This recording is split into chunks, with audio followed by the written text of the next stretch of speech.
interrogate a bit of what's happening in our community and just look at it through a new phrase we want to interact with today, that is positive peace.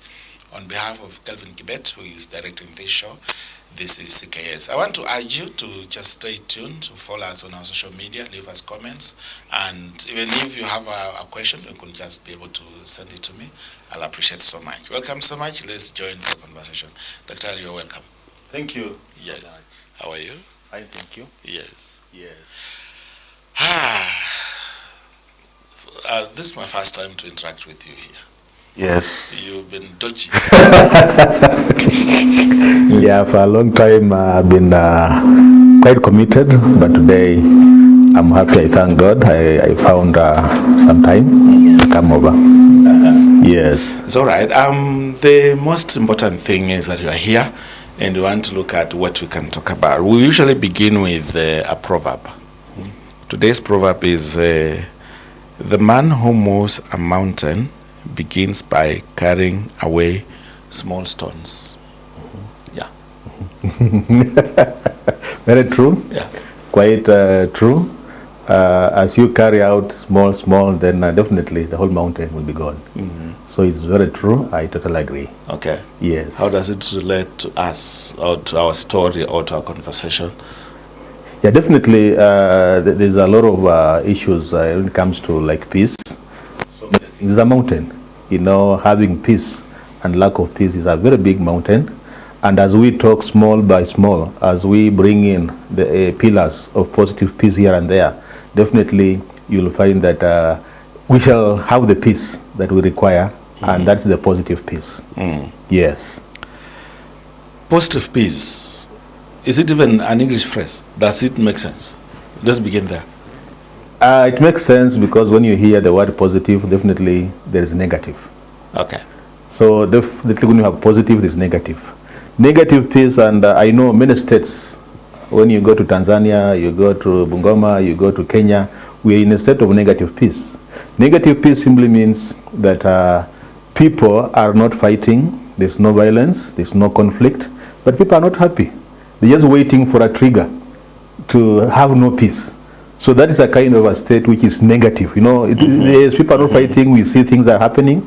But a positive peace is a case where there is no conflict, there is no fighting, and people are happy because they are staying well and all that. Okay. So that's why today I wish just to take some time and talk about positive peace and the pillars, because it's not easy. It's a mountain. It's something that is not easy to find. So as we talk bit by bit, definitely we shall achieve that positive peace. Give us those pillars. Yeah, there are 8 pillars. Positive peace is a concept developed by the Institute of Economics and Peace in Sydney, Australia. They have 8 pillars, which when followed, definitely they will give you positive peace. There is one pillar called well-functioning government. Another pillar is equitable distribution of resources. Another one is free flow of information. We have good relationship with neighbors. We have high levels of human capital, acceptance of rights of others, low levels of corruption, and the last pillar, the 8th one, is sound business environment. So they did a lot of research that they came up and said, for us to have that positive peace that lasts, the people are happy, these 8 pillars must be adhered to, and they are interrelated. So that's why when I talk about them and relate to what we are having right now, you will discover that we need to work towards that. Okay. Yes. Let's begin with the government. Yes. When we talk about the government, at any given time, issues of trust come into play. When you look at the county government in the region, even national government in Kenya,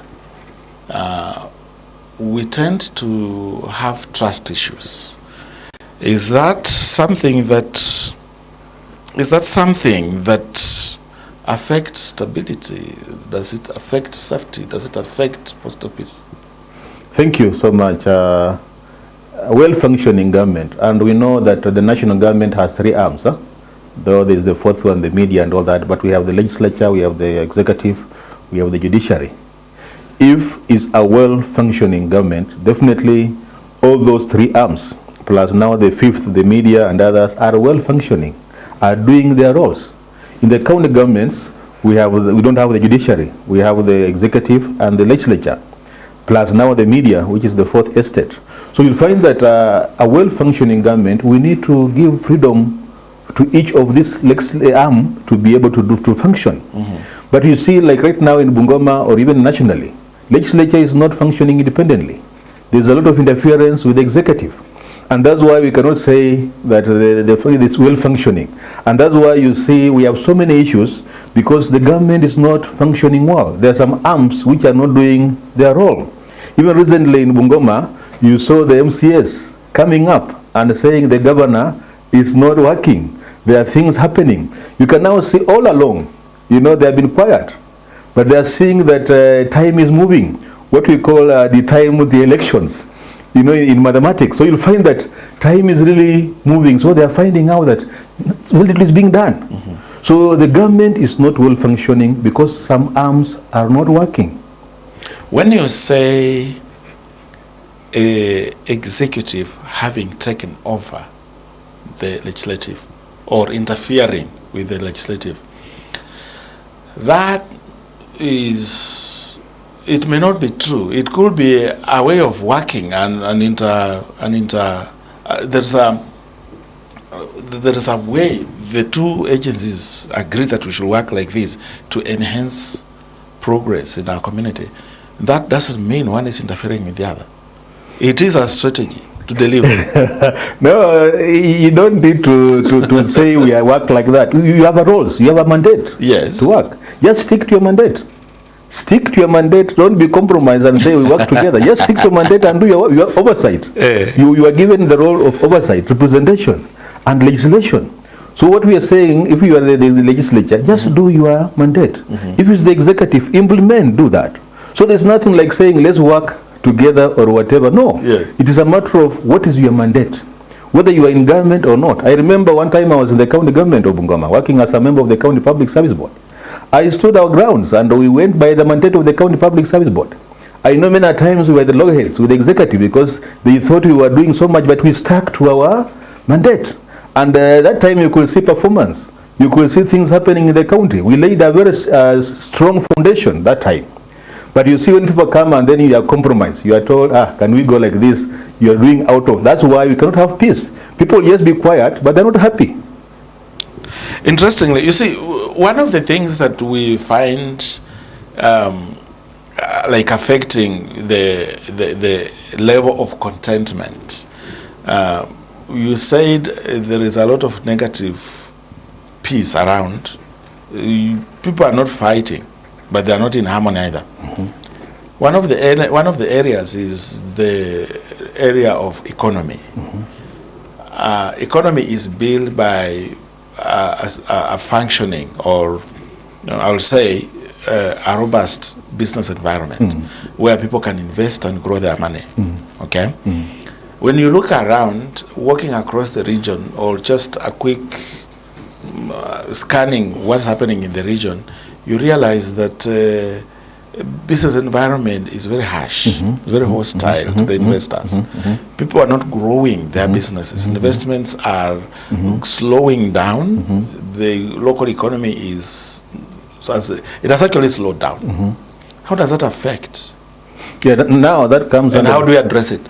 Thank you. That comes under the pillar of sound business environment. It's a very wide area, because you have rightly put it that like Bungoma, we don't have investors. I have not seen any serious investor come to Bungoma. In this country, we even import toothpick. Something that we can be able to manufacture ourselves, because we don't have a sound business environment, where you'll find that our local investors are encouraged to invest. It becomes very hard for you to invest in terms of taxes, in terms of so many other things.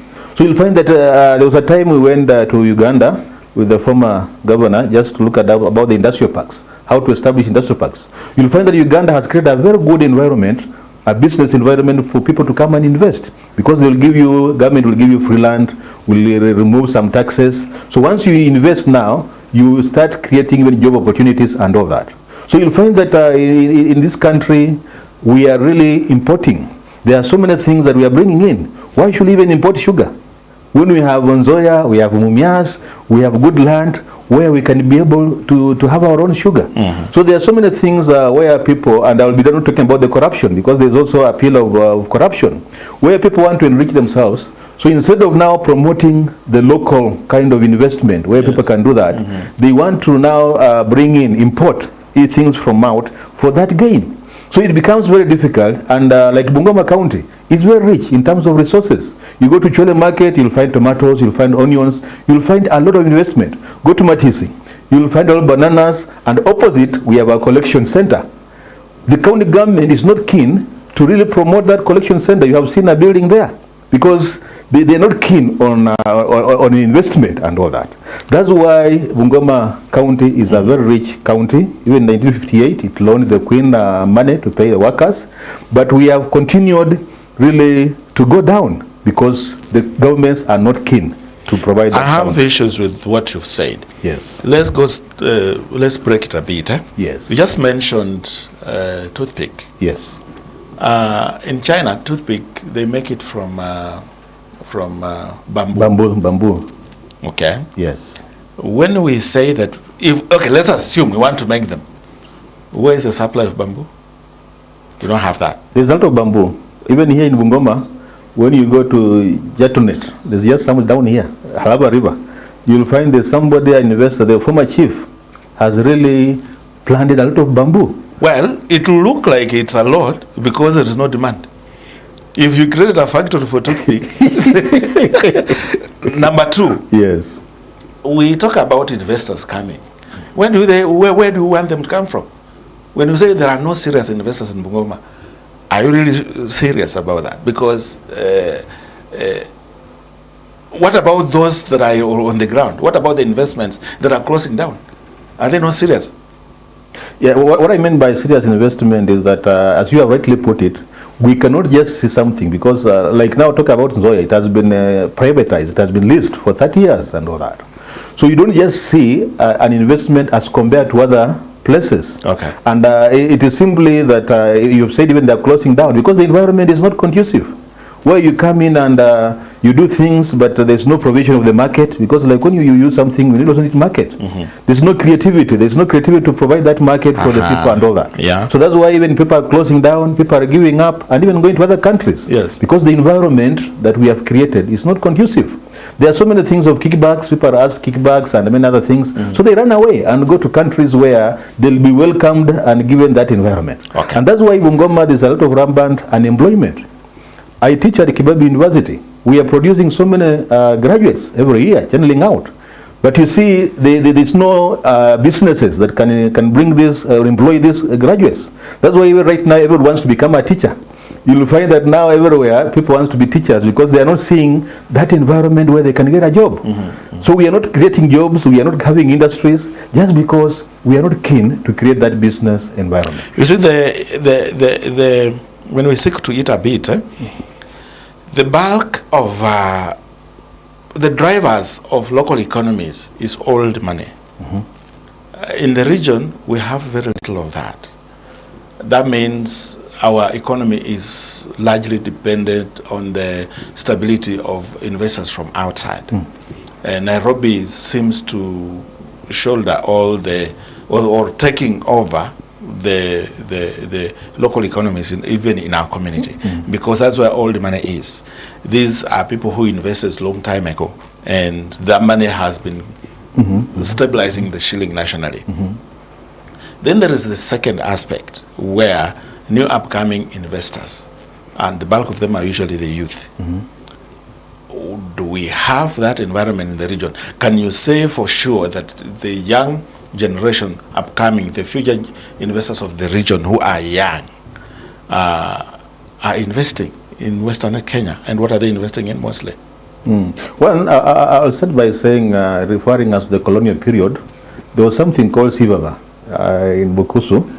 When the colonists came and the schemes and all that, they usually employed us, our forefathers, and they were giving them something for daily consumption.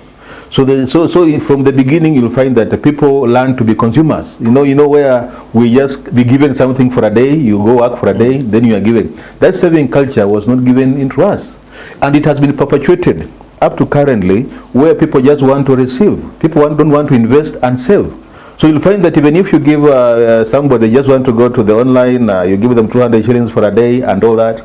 So they're not keen to really invest and be patient to grow the businesses. So as much as when we talk about the young people, even universities, people are saying now when you go to school, you are going to start. It's difficult because the culture that we're in is, it has promoted the issue of yes, receiving, you know. Even me, sometimes I want to be the governor 2027. You go to a place, people listen to you, and then they tell you, how are you leaving us? Give us something, you know. That culture of receiving is so much, and you know in the Bible, God loves a cheerful giver, not a cheerful receiver. So you'll find that in the long run, we are not investing and all that. So that's why even the young people, I don't see much as there's a lot of money for businesses. Even now, the government is giving them 50,000 shillings to invest. But it's very difficult because the culture has not been there. So it's upon now us who are the elderly and all that in the society to start investing also. I hear in the university people telling students, you know, you're being trained to be entrepreneurs. But you'll find the person who is saying is also employed. I should challenge them. Why can't you go be an example? Start a business and employ the young people. So we are more of theory, we are more of talking than doing. So we are the people who are supposed to, who are working and all that, do the investments and employ these young people and help them grow so that they can start their own businesses. You see, the issue of, wow, we just mentioned something. You see, the issue of universities, you said bulk of students want to do service, that's teaching, okay? Yes. As opposed to working and producing. In the industry and all that. In my thinking, and you're going to hate me for this, you guys are going to lack jobs because we're going to close those universities. We've just been watching a documentary from Sangalo. That is the future of our community because everyone will go there. People are going to learn skills. When you guys in your universities are remaining there with your soft skills, you just want to look at that and just now bring that to our present day in the region and see how well is the service sector contributing to the economy. Because that is what we have. We don't have manufacturing. We don't have, even finance sector is very low in the community. The bulk of the drivers of our economy is the service sector. Thank you so much. You have introduced a very important sector, and I want everybody to listen to me because I've been in China. I was in China for 4 years and all that. This country has a very big problem because our priorities are upside down.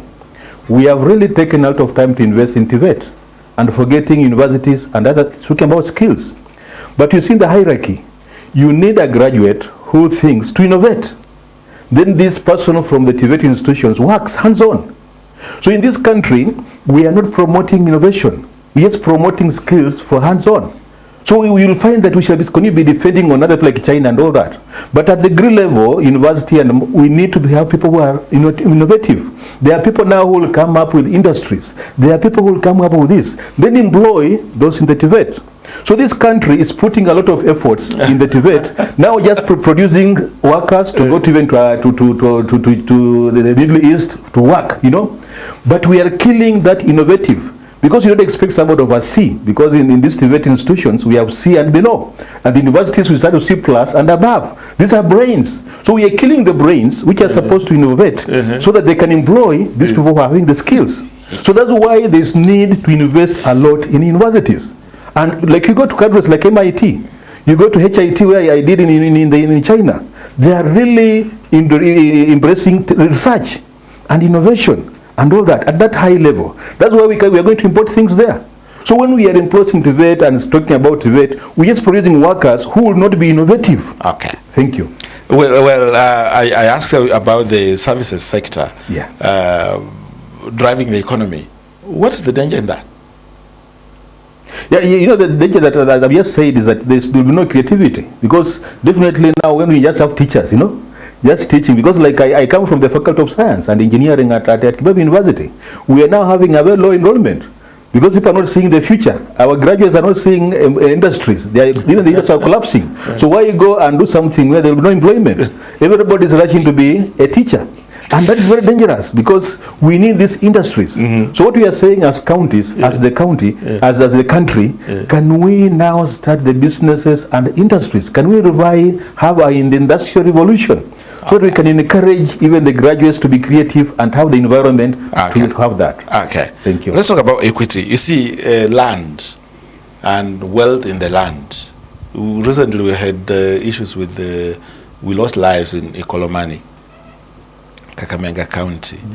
Locally we had a lot of run-ins with the law and a lot of lawlessness as pertains to land and access to land. Culturally, a man received land from the father, who received land from the father, who received land from the father. Now, this land has dwindled. The bulk of our children are either going to stay in estates where there's no land, or they are going to invest outside their communities by buying land. You get? That is also a discrimination already. Without saying it, we are breaking the law, because the law talks about there is a section that goes against discrimination. But then whoever has the money is the one who will have access. So you will still blame those who doesn't have the money because they will not have an access. You get? So we are buying access with we are buying access to land. That's a discrimination already. That is fueling inequity in our community. Thank you. How is that affecting positive peace? Thank you. You know, that's a pillar. You know, equitable distribution of resources is a very big pillar. And you have talked about a very emotive issue of land. You know, land is the source of everything, you know, because whether minus land, there's nothing that can be done. So you'll find that there's a very big challenge that even our leaders are not addressing. Like, for example, you know, in Bungoma, we are on time bomb. Because, a parent had 2 acres of land. He has sons. He distributes that land to a quarter an acre. They're also having children. And, Bungoma, we are gifted in giving birth and all that. So there is a time bomb that we are not addressing the issue of land for the future. I really like one family, the Captain family near Machaha there. You know, this Mosaic captain had a very big focus that he had land and decided just to get a portion where the children could build and leave a chunk of land for farming. And now he's only captain who has land when you go to there, a big chunk of land. So we should be start thinking of issues of even going up, like China have embraced storage buildings, where you have sands and you can have floors, but leave the land for farming. You know, we are on time bomb where we are going to reach a point where you will find that there's no land to farm and there will be a lot of hunger. You have talked about the equitable distribution of land. You'll find that like now in Trans Nzoia, why is our governor Natembe having a lot of support from people? He's standing to prevent, to not defending the squatters. We have people called squatters there, but you will find that the government is bringing other people to get land when we have squatters there. So you'll find that there's an equal distribution of resources where you'll find that people want to come and take land for others when the owners are in problem. In Bungoma County, we had a commission that was headed by the late Lawrence Sifuna, where they looked at land around. That report has never come to light because maybe those in power have vested interests. Now, when you talk about Ikolomani, to me, it's very unfair to the government. I know there's the issue of compulsory acquisition. But why are they going to Ikolomani? You know, Ikolomani, I heard it talks about gold mine. You know, the Mzungu was talking about gold mine. That's why the Mwafrika said, yeah, it's called Ikolomani. So there's gold there. Why is government having an individual going to take that land and displace the people? You know, there's an equal distribution of resources. So those people who are fighting and all that, they are fighting for their rights. Because it's the right to have that land, and they are lucky that it has gold. So you can now see somebody wants to get that gold, so wants to acquire, because what government project is being put at Ikolomani for the government to say they want to acquire that compulsory? It's not fair, you know, that's an equal distribution of resources. So our leaders should come out strongly and condemn that and defend the people of Ikolomani. We lost Nzoia here. We are not going to lose Ikolomani We lost pen and paper. So our leaders must come out strongly and defend our people for equity distribution of resources. In terms of employment, look at the parastatals that matter in this country. Who are the CEOs? From one community. So there's an equal distribution of resources. That's why people are quiet, but not happy. But positive peace says, can you distribute the resources equitably? Can everybody be happy? And all that. So land is an issue that has to be addressed because of a time bomb in our county. So the issue of land, you use the right word, is a motive. But yes, do we really have to let it go that direction? Because in our community, the Constitution recognizes the title deed. If you have that certificate, you own land. Okay. But the drafters of that constitution also, maybe by design, also allowed that we should not discriminate. If you have a title deed, you can talk about it. You own land. But if you don't have a title deed, you don't have land. Then access to resources becomes if you have a title deed, you will access the resources. If you don't, you can only buy. If you can only buy the services from those who have the resources. That in itself is a discrimination. I agree that those who are rich are going to be rich. Those who are poor are going, because those who are rich are the ones who can acquire the land. Okay. So it is quite unfortunate. There's something else that you have talked about land, which I've remembered, what we call like China, they had what we call the passport system, where if you could go, you are a young person, you are going to look for a job in Nairobi, and leaving your 2 acres at home, they could be able to give you a house in Nairobi and utilize your land back at home, so that that land becomes productive.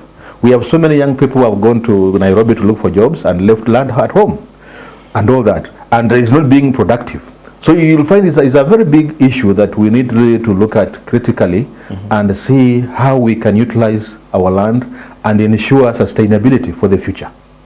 How is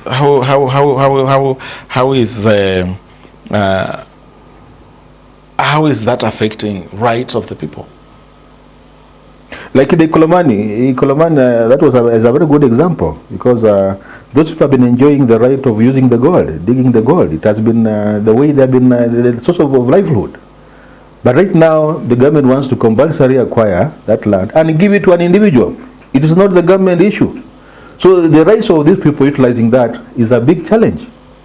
Now, like right now, like the constitution in Kenya, where even women now are allowed to own land, to inherit land from our parents. It's a kind of a right that they have. But unfortunately, you find that we still have that mentality that they don't have the right. And there are so many things that people have a right. Right now, you go to Kibabi University, they are discussing something to do with the gender-based violence, technological and all that, where they are really discussing how women are being discriminated, how the girl child is being discriminated and all that, because their rights are not being adhered to. So you'll find that if those rights, we don't respect the rights of the women, we don't respect the rights of people in Kolomani, definitely there will be no peace. And that's why there are killings and so forth. Now we come into the past elections. We had the by-elections. Rights. People have a right to go and vote. But you see, you are being denied your right because that vote is being stolen or whatever. So definitely there will be no peace. In Tanzania, people are right now, they were even supposed to celebrate their Madaraka Day because they got independence on 9th of December. But right now you can see the president has said, no, just stay at home, you see, because the right of this voter to get the right leaders has been denied and all that. So you'll find that definitely if the rights of people are denied, there will be no peace. People will be quiet, have the negative peace, but they're just waiting for an opportunity to explode. To explode. And when they do, be elsewhere. There is this, you see, this is an information age, and we stopped talking about information age long time ago. We now simply talk about social media. We are beneficiaries, we're users, we are there on social media. And how responsible are we? How responsible are we to our community, to our government, to ourselves, using our presence on social media? And how are we addressing the issues, even advancing the ideals of positive peace? Yeah, thank you. I know there's that pillar of free access to information, which is very important. You know, people fight because they don't have information. People gossip because they don't have information. Many things happen because they don't have information. So you'll find that if you want to have peace and all that, let people have access to information. Now you have talked about the social media. And even right now at Kibabi, what they are discussing is the technological GBV, where people are using the social media to violently attack others. You know, we talk about violence, not the physical, just the physical, where somebody is beating you or whatever. But if somebody psychologically tortures you, goes to the media and talks ill of you or something like that, that's also a kind of a violence. So you'll find that in Kenya, and many young people are getting them to be social, they call them people who want to talk about issues on the social media. So they go even destroy the character of others and all that, utilizing the media so badly, when we are supposed to have the free flow of information. I know we are on the same, like Bukusu Caucus. I want to use that example and point out to somebody called Obomba. I like somebody called Obomba. You will never hear him talk about anything but just agriculture, posting information about agriculture, putting things and all that, utilizing the media to promote something positive, And we have the media, even some people are doing business using that, advertising and all that. So this free flow of information, if we could utilize it in social media in a positive way. Just to finish about that, even access of information, I want to say Bungoma, and even in this country, we don't have that free flow of information in terms of even projects. You will see a project is being done, you see a photo of the governor and maybe the MCA, but there's no cost of that project. Even in Bungoma here, we have the dual carriage that was done by our former governor. But have you ever seen any poster, anywhere, any billboard or something telling us what was the cost of this dual? Did people know? Was there value for money and all that?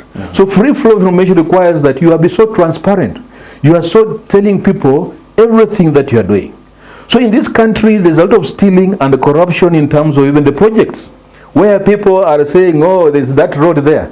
But money that has gone to that road, people don't know, So free flow information requires that people know everything. For them to know, is there value for the money that we are doing and all that. We started by talking the issue of trust. Yeah. And now you are bringing in the issue of accountability. Yes. That is a big problem. It's a big problem. People are just saying, oh, a stadium has been constructed.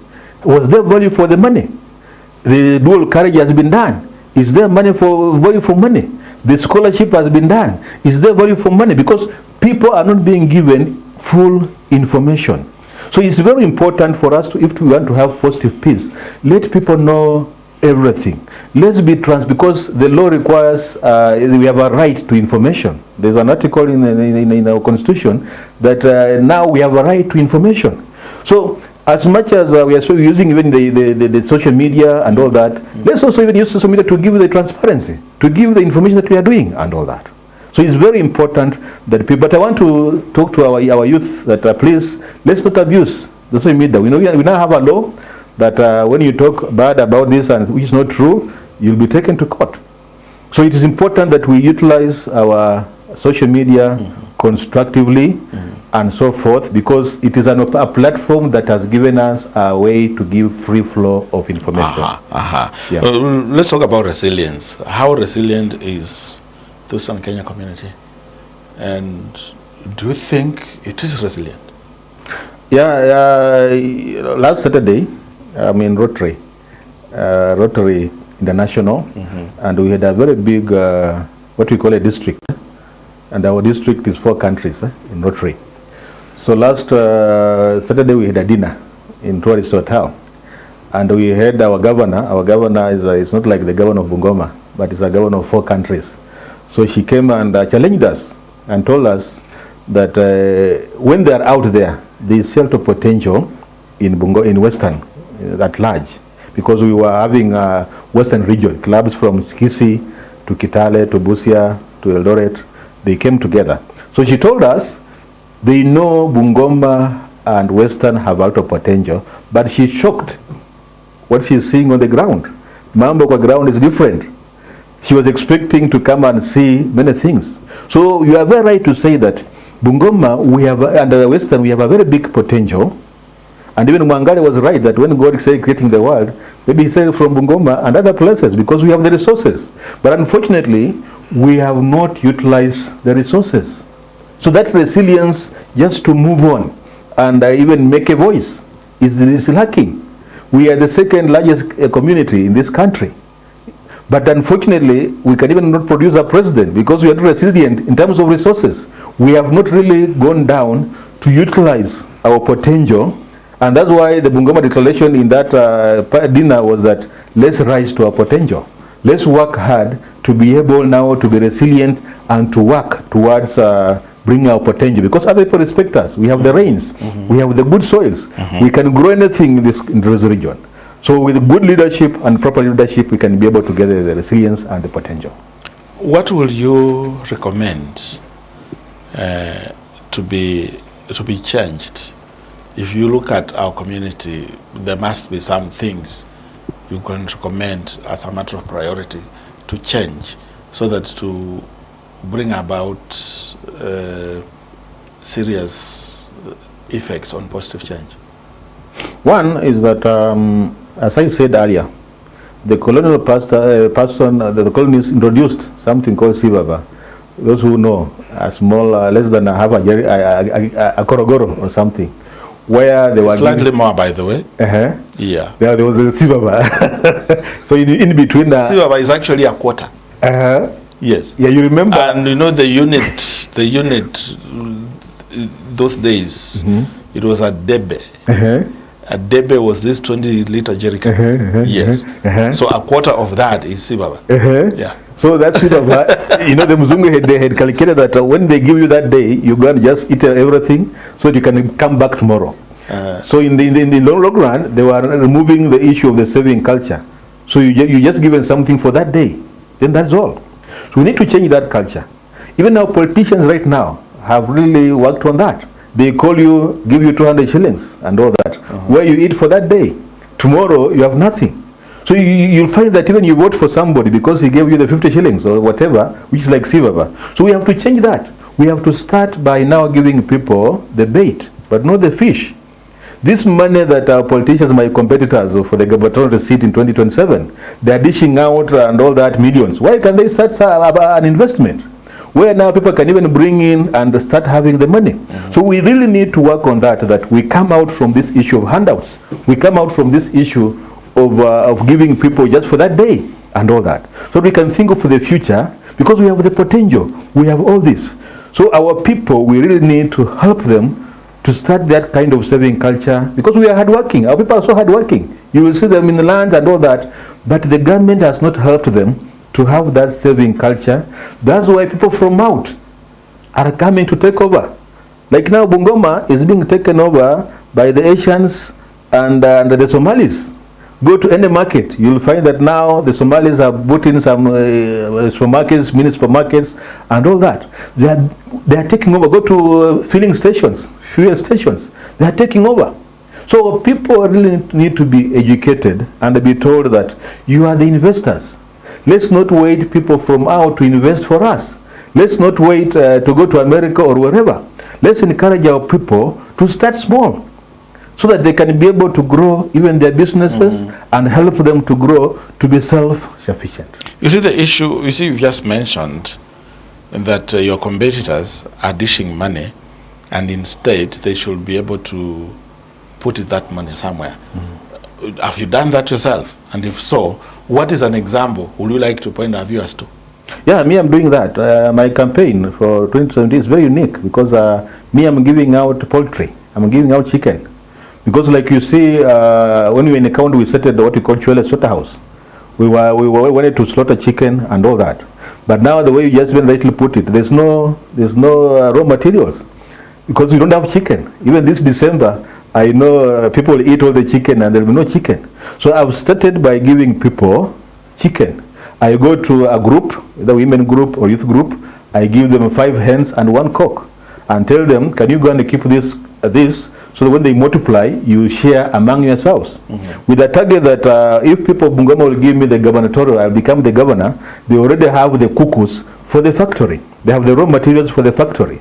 So this is a way, I'm not giving out money, dishing out money, but I'm giving people something that can make them grow and become, eradicate poverty and all that. So that is something that I'm working. I know if I've not reached there, I've been in Webuye East, where I come from. I've done a bit in Tuti, around Kibabi, where I come from. Even I'm a pastor in my church. There was a time I gave every follow in the congregation a kuku and all that. So I'm doing a kind of empowering people economically by giving them a bait, but not fish. So I'll wish that our people, and even I've managed to convince others, like there's Nduruchi, who is also wishing to be the governor. I've managed to tell him that let's do projects. Let's start doing things for our people. I know he's doing a lot of Jiga movement and all that, and empowering people, doing things. So our approach that we are doing for this business, for this campaign, we are saying, let our competitors, because as we are even campaigning as united opposition, we are saying we are moving together, putting our resources together to empower the people, rather than just giving them fish for a day and all that. The issue of like what you're doing, it has, in the long run, it has a legacy element. Is that what you want to be remembered for? Yeah, even if you didn't make it to office, is that what you want to be remembered for? Yeah, I want and if not, or what is it that people are remembered for around here? Yeah, one is that I remember Ambwera is remembered for very nice things. Yeah, when we were in the county, when I was working in the county, those are 2013 to 2017, we really asked ourselves, what can be something for Bungoma? Because you go to Kakamega, there is bullfighting. You go to Wazingishu, there is running and all that, athletics. You go to Kitale, there is maize. So we really thought, what can we do? And recently I was happy to see a jogo somewhere in the state, in the stage around there. There's a very big jogo there, meaning that Bungoma, if we can really grow kuku, because everybody virtually eats kuku. I've hardly not found anybody who doesn't eat chicken. But meat and all that, there are many. So if we can, I want to be remembered for kuku. I want to see even us reaching a point where you can be having kuku fighting, jogo fighting, as Kakamega do the bull fighting. We even like 26th, we go in the stadium and have the jogos fighting. So that, because everybody has kuku and all that. And I know through chicken, we can be able to fight poverty. So I want to be remembered for chicken. Let's end by looking at matters corruption. You see, what we want to do, the distance between where we want to be, what we want to do to get to where we want to be is always hindered or interfered with by corrupt deals or corruption as an enemy. How do you see our community? How forthcoming is the community in terms of fighting corruption? I believe in this. This country, corruption levels are very high. This county of Bungoma, corruption levels are very high. It doesn't matter forming EACC, because you'll find that even the EACC may also be corrupt and all that. What to me, I believe, is that corruption starts from the top. It's the president who can help us stop corruption. In Bungoma County, it's the governor who can help us stop corruption. Remember, in the year 2003, when Kibaki took over power, even that's the time when EACC came in, when now we started fighting corruption in this country, and the president had the goodwill to fight corruption. That's the time even us as citizens, we could go in a matatu when the police officer asked for a corruption, we could go and even arrest that police officer, because there was the political goodwill to fight corruption. So corruption starts from the top. We shall be cheating ourselves. We say as an individual that you can fight corruption as an individual. No, it's not possible. These days, if you are even having a vehicle and you meet a police officer and ask for something, if you start saying I'm fighting, maybe you'll be taken to court. So because there's no political goodwill to fight corruption, that's why we cannot stop it. So in 2027, I urge our people, as a starting point, can we look at the CVs of those who are vying offices? If there's anybody who has been involved in any corrupt scandal, don't vote for that person. Because you will vote for this particular person and the perpetuation will continue. Because it's the top person that can stop corruption. But if the top people are not stopping corruption, like now we had you remember very well the wheelbarrow scandal, you remember well the Mitungi scandals and all that. If these are the leaders that we are having and they can defend no corruption, definitely it is very difficult to fight corruption. The problem is corruption is not something like a tree or a stone. We are saying that stone there, don't go to it, or let's go and roll it away, or let's cut that tree. Corruption is not like that. It is a way of life. It's what we do. It's how we do it. How do you single out that this is a corrupt deal, or this person is corrupt, when actually there's no mark? And in this country, the biggest problem that we have where corruption is through procurement. There's something called ethics and integrity. People have never known the difference between ethics and integrity. We usually mention the issue of integrity and forget about ethics. Through procurement, let me say, for example, the wheelbarrow. That wheelbarrow, if it was non-carcinogenic, it could have gone to at most 54,000, but it was going at 109,000. But the procurement process was followed. They followed the procurement process where the lowest bidder was given or something. But is it ethical to buy a wheelbarrow at 109? The issue comes in that people are using procurement to be able to say, no, the procedure was followed, which is true. But is it ethical? Is it ethical to build this dual that is 6.5 kilometers, totaling to 13 kilometers at 1.3 billion? Meaning 1 kilometer is going at 100 million. Is it ethical? Yes, you follow the procedure. But is it ethical? And that's why now you find that corruption comes in. This stadium, we are saying, is going at maybe 700 million. When in Nairobi, they are using 350 million. When in Machakos, they're using 350 million. So you follow the procurement process, yes, you do something, but is it ethical? So if we shall start asking ourselves the issue of ethics, is it ethical that what we are doing is right? Mm-hmm. Then add in integrity, definitely we shall be able to stop corruption. But I said it starts from the top.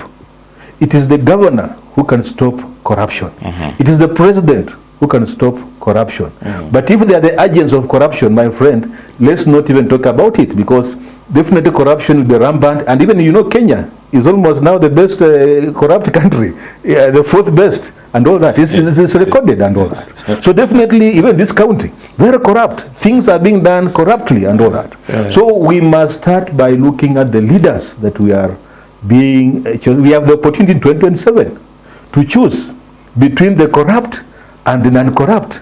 So if you are choosing somebody who is corrupt, you know very well, even he has corrupted by bribing you. If somebody comes and gives you 200 shillings, that's corruption. What have you done for that person for him to give you 200 things, 1,000 shillings? Even the manna from heaven was being cooked before it is eaten. So you must be able to do something a little before you get something. You see, you want us to get non-corrupt to make them corrupt while in office, right? No. I don't want that. Non-corrupt will remain corrupt because you cannot give what you don't have. Right now people are going to make their manifestos. They are getting professionals to write manifestos for them. They will come and cheat. But what is important is look at the history of this person. Because when people get in office, they become themselves. When they are campaigning, they're not themselves. They have been trained. They have the professional trainers. They have been trained how to speak. They even go to witchcraft, that when you just talk, people will follow you, and so forth. Okay. So when they now become in office, they become themselves. If they were killers, they start shooting people. If they were corrupt, they will start doing that. But right now, they have been trained. Don't do this. Speak this. When you go to the media, say this and all that. So look at the history of somebody. How has he been fighting for these issues? Okay. All from the Okay. beginning. Okay. Thank Let's end here by. I just want to give you a chance to maybe do a final word, but I also like you to look at the issues we've talked about, issues around positive peace. It means there is negative peace. Definitely. Now, negative peace will is like preparing hay, ready to touch it. True. Okay. Very true. So the community, there is some restlessness in the community. There is some hunger, some dissatisfaction that you cannot really explain. But people are not satisfied. People are not at peace with what is happening. I want you to respond to that by, as you make your final statement, just the last word, and just make the viewer understand as we conclude. Thank you so much. I know we have not even talked about the issue of good relation with neighbors, where is a pillar also, that wherever we are, let's try to have good relation with neighbors. If we give them their rights, we have equitable additional resources and all that. So what I would just want to say as we close up is that positive peace is a case where there's no violence, there's no conflict, and people are happy. And they can only be happy if these 8 pillars are being done that we have just mentioned. Otherwise, we will still remain in the state of negative peace, just awaiting a trigger to explode, which is not right. So we really need to work on and look at the 8 pillars of positive peace so that we can have the positive peace for people to be happy. Yeah. As I conclude, I know others know Dr. Khakina is vying for gubernatorial seat in 2027, currently teaching at Kibabi University. But I've traveled far and wide. I've been in China, I've been in America, I've been in South Africa, Rwanda. I see that Kenya, even Bungoma, we have a lot of resources. We have a lot. It's just the leadership that is a problem, that is not embracing the 8 pillars of positive peace. So I'll wish that in 2027, friends, I may not come to bribe you with the 200 shillings. I may give you a kuku. Just accept and give me a chance, Give me a chance, you'll be able to see the transformation that Bungoma County can have. I'm also AKA transformer. So I know very well I can transform this Bungoma County to the riches that it requires, where people will be happy, there will be peace everywhere, and I know all well. Otherwise, thank you so much. I really appreciate West FM. I always, West TV, I always watch West TV, especially the news at 8. I really like it because your coverage is very thorough and all that. So I wish to tell all the viewers who are seeing me and all that, at 8 always be tuning in to watch the news, and I'll be following West TV. It's the only TV station that we have in Western Kenya region. So I wish that I really appreciate the opportunity that I've come in, and also tell our viewers to continue following West TV. Thank you so much. He just promised chicken.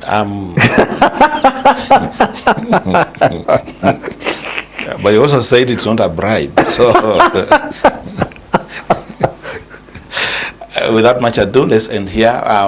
On behalf of Kelvin Kibet, who is directing this show, I want to encourage you to go on West TV _Kenya on our X, leave a comment there. We are on West TV on our Facebook, West TV, TikTok, Instagram.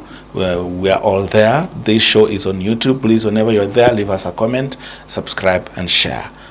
This is CKS. See you next week on Tuesday.